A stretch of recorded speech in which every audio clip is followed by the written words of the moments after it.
Umar roziyallohu anhuni kinolarni hammamiz ko'rganmiz. Ana shu kinoda bitta kadr juda ham bir e'tiborni tortadi va ko'pchilik mana shu narsani gapiradi.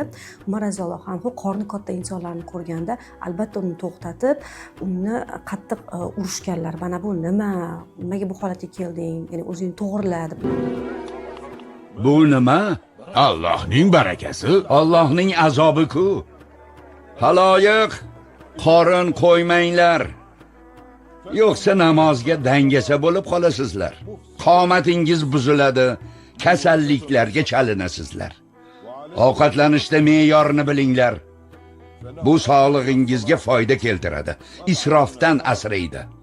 Ibodatlaringizga quvvat bo'ladi. Xuddi biz hozir dietolog sifatida insonlarni qornini ko'rganimizda ularga rezultat beramiz, ular bilan gaplashamiz va ularni lecheniya qilamiz. Lekin u paytda bu narsa juda ham xunuk ko'ringan. O'zi aslida semizlik insonni hayotini, sifatini buzadi.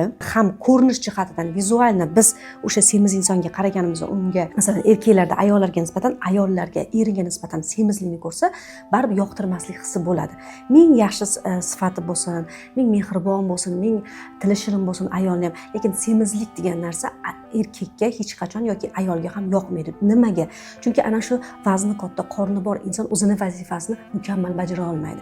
Ibodatlarda bo'ladimi, oddiy oyoq kiyimini yechib qo'yishda bo'ladimi yoki bir tepalikka liftda ishlamay qolganda tepalikka chiqishda bo'ladimi, juda ham charchoq holatda, nafasi tez urib, terlab, hayot qiynalganini ko'radi. Har bitta a'zomiz biz uchun qiyomatda guvohlik beradi.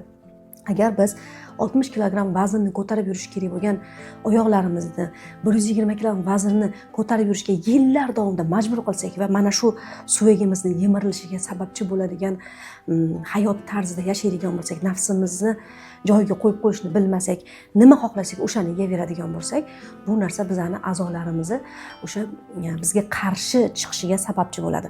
Alloh taolo yenglar, ichinglar, isrof qilmanglar deb oyatda bizani ogohlantirgan, bizga tushuntirgan. Ya'ni yeb ichishda isrof qilmaslik bu insonning hayotini sifatli bo'lishi, sog'lom bo'lishligi haqida tushunsak bo'ladi. Ya'ni biz oshqozonimizga berayotgan ovqatlarimizga albatta e'tiborli bo'lishimiz kerak.